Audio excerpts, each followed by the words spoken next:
Una sa tanan, maayong gabi kaninyong tanan. Ang ebanghelyo nga inyong nadungog, tagaan ta mo og konteksto, bag-ulang kaayo nga banhaw ang Ginoo. And one of the things He did after the resurrection was to visit His apostles, nga during this time, nanago, nangahadlok, and above all, selfish o makasarili. Kay wala nila ubani si Kristo sa iyang pag-antos. After all nga gihimo ni Kristo kanila, pag-abot na sa panahon nga si Kristo ang nanginahanglan nila, wala sila. Bisag ni kuyog na lang unta, usaray ni kuyog. And it was John ni kuyog ni Mama Mary o Maria Magdalena. Ang katawanan mga igsuon kay diri sa ebanghelyo, to prove nga nabanhaw na siya, nangayo siya kaon. Well, the primary intention is to prove nga dili siya kalag. Lahi ang iyahang resurrected body. Naa siya'y body and soul, pero lahi, bukod tangi ang Ginoo ray ingon ana. Mao nang makakaon gihapon na siya. So nangayo siya kaon. Pero mga igsuon, aside from that, nga to prove nga dili gyud siya kalag, naa gyud siya'y body pero resurrected body. Aside ana, ang nahimong katawanan is bisan human siya nabanhaw, nangita gihapon siya kaon. Murag diri mi mag-abot. Diri mi mag-abot. Kay ngawong mangkukaon, hingaon mangyud ko. Now mga igsuon, nalipay ko, hindi ako nag-iisa. Kay alang nato, alang ninyo, kanang kaon is just part of the routine nato kada adlaw. Wala lang, mukaon ta. Pero for your information, on the part of God, naa siya'y dako nga bili nga gihatag sa kaon.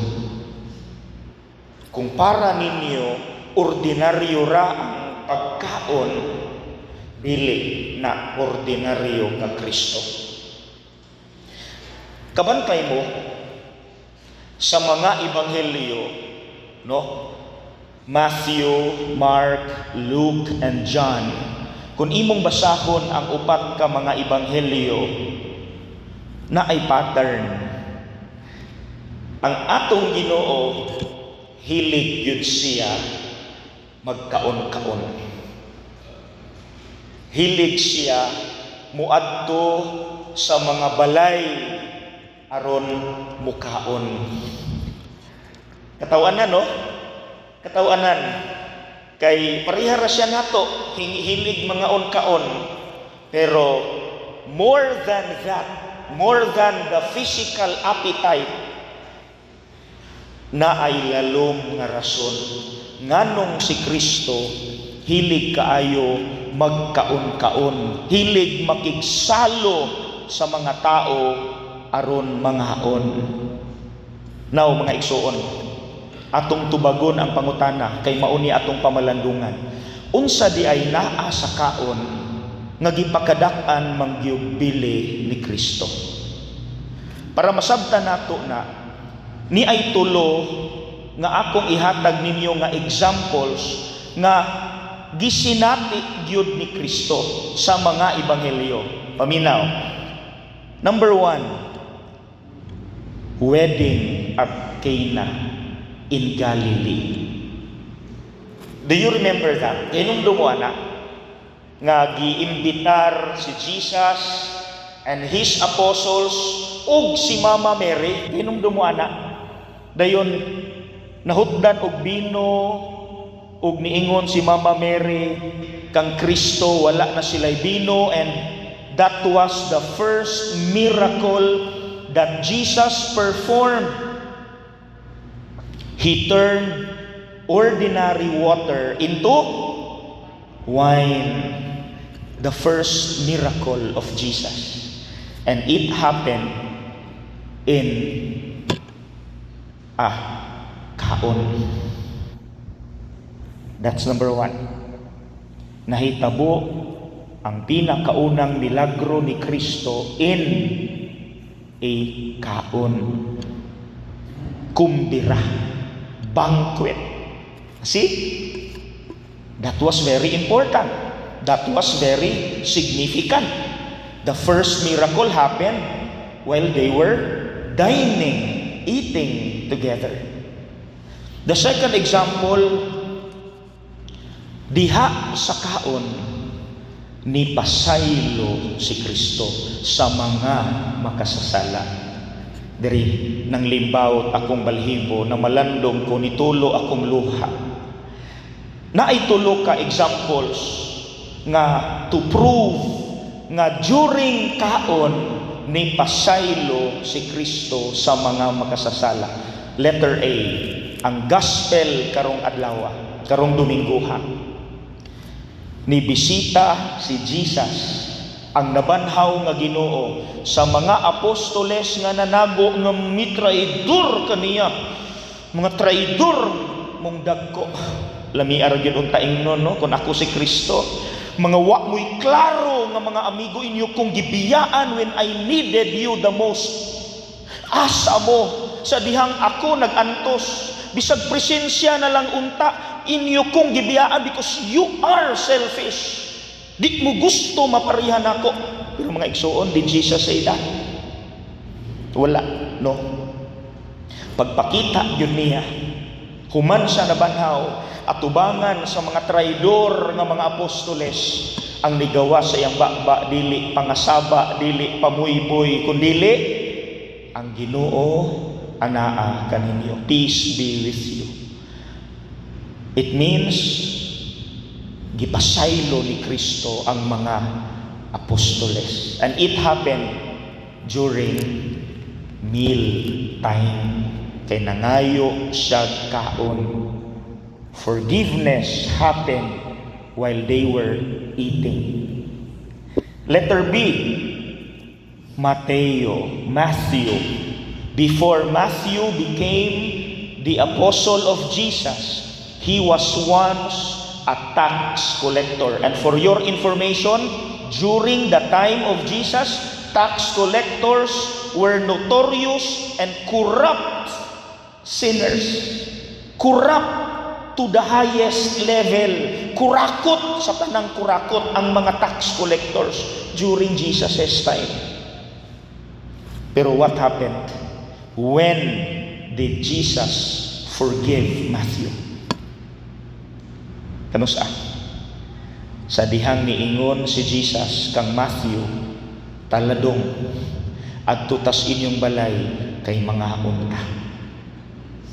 Ug dito sa ilang pagpangaon, ang mga hilabtanon nga mga Pariseo nga sigirag pamantay, kung sa ato pa na mga marites kay dagko, sigirag pangitag bikil ni Jesus, niingon dayon, nakigsalo ang inyong master sa mga makasasala. And that was the moment Jesus forgave them. Niingon si Jesus, nianhi ko dili alang sa mga matarong, kundi alang sa mga makasasala. That was forgiveness, and it happened while they were eating. Number 3. Lahi nag-ayo, thrilling nag-ayo. Kinsa. Kinsa. Katong mubo nga tao. Kinsa ganito siya, putro-puto. Chief, kay Ginoo ko, kung ang ordinaryong tax collector kurakot na daan, how much more ang chief tax collector? Kinsa ganitong mubong tao? Zacchaeus. Kurakot. Nikatkat og kahoy kay di man takita si Sakeo nga mulabay si Jesus. Pagkakita ni Jesus, paghangad niya sa kahoy sa sikomoro ni Sakeo nga nikatkat, ni ingon din siya. Sige, ingon niya, adto tas inyong balay kay mga unta. Jesus said that. And it happened, forgiveness happened while they were eating. So mga igsuon, grabe ang power of eating, ha? Number 3, unsay significant moment. This is the most walay makalabaw ani. Unsa gani ni atong gisaulog karon? Santos nga misa. Kano saan ni gitukod? And for your information, before you answer that, the Holy Mass, mga Katoliko, paminaw, is the highest form of prayer. In other words, walay pag-ampo nga makalabaw sa Santos nga misa. This is the highest form of prayer. But when did Jesus found or institute the Holy Mass? Kano saan niya gitukod ang Santos nga misa? During the Last Supper, while they were eating. He instituted, He founded, iyang gitukod ang Santos nga misa, the highest form of prayer, while they were eating. So mga igsuon, no question.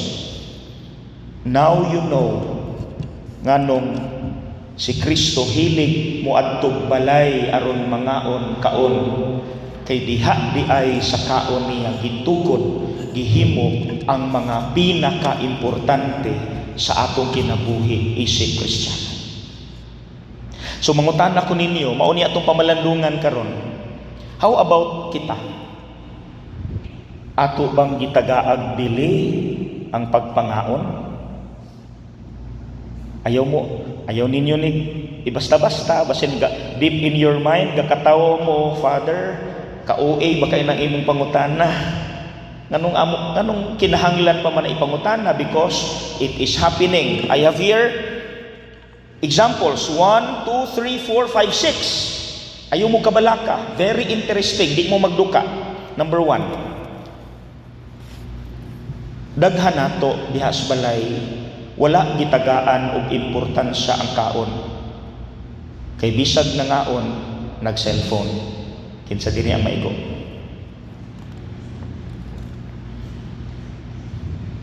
Ilabi na ni mga anak. Nabisag na anas kananan, ni uban tuod sa ginikanan. Nagkaon together unta. Pero wala ang presensya 100%. Because to as a cellphone, bisag na ngaon, you are not giving value to eating. Gadula og cellphone, samtang nangaon, you are not giving value to eating. And yet, paminaw, hangyo nako, mangaon gani mo, pamilya, ibutang ng cellphone. Mga ginikanan, use your power. Ingnan ang inyong mga gamatiting nga mga anak nga naanay cellphone, walay mag-cellphone while nangaon.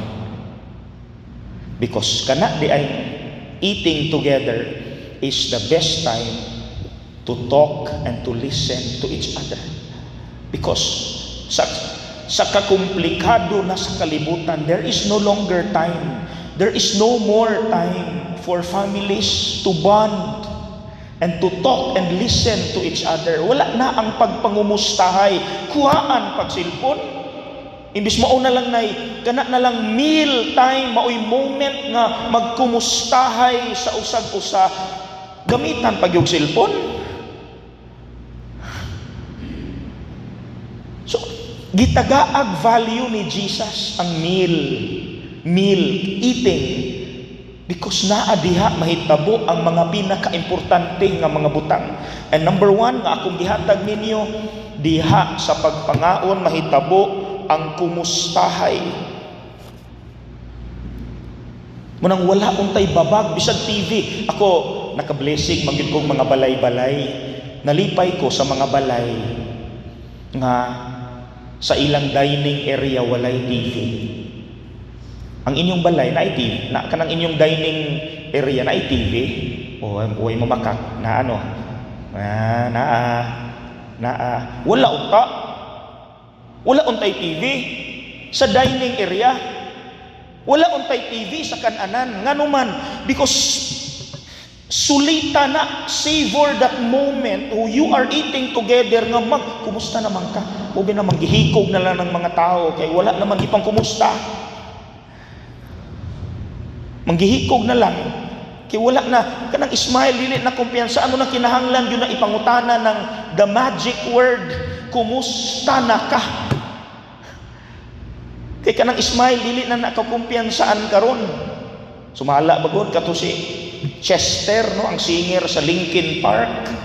Few hours before he committed suicide, he was just enjoying his moment with the family. He was laughing, he was smiling. But few hours later, he was found dead. He committed suicide. Kanang meal gitagaan nagbili ni Jesus because diha ta makaistoryahan ay. Diha ta magkumustahay.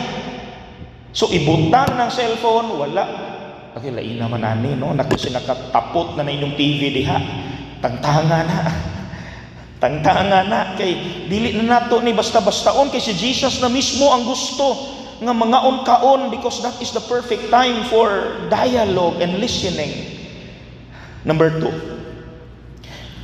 Subok pa malandungon nga daghan pud mga balay karon nga dili na balay kundi boarding house. Gahitabo ba ninyo? Kahitabo ba ninyo nga ang inyong balay dili na balay kundi boarding house? Usa pasabot nako sa boarding house. Naay pagkaon sa lamesa.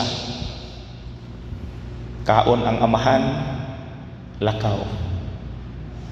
Sulod ang anak, kaon siya ra usa, lakaw. Sulod ang igsuon lain, kaon, lakaw. Ang katapusan ang mama, hugas plato, lakaw. Boarding house man na. Di ba mo na yung boarding house? Isa nakapuyo diri boarding house. Ako nakapuyo ko boarding house, no? High school ko boarding house man ko kay di man ko ka tunga sa na among balay kay bukid man. So gapuyo ko boarding house akbang sa Lasal sa Iligan. Mao gyud. Boarding house mentality, kaon, lakaw. Another member, kaon, lakaw. Another member, kaon, lakaw. Is that happening? Way mamakak, aminin. Dungan unta. Gitagaan nag-importansya ni Jesus ang meal because diha ta togetherness, no? Pagiging together, diha mahitabo. Muna ako matandog bi ako. Tulo akong luha kay nibalik namang ko jogging Rose Boulevard. Then usahay mag-jogging ko magabi mo, mag-walking ko magabi. Ako emosyonal magud ko, dali ra kay ko mohilak. Tandog ko anang magabi ko dito magid ko dapit sa dili ko dito Mingaw, dili ko dapit sa Bibo nang gabi ba, mga alas 6, alas 7. Tay mutulo akong luha kay naipamilya nga bisag quick lang. Quick kuan lang kanang buko shake. Dayon tempura. Mama, papa ug duha ka anak gagmayng bata. Nangaon sila together. Di mo ganahan mo sa naol ana.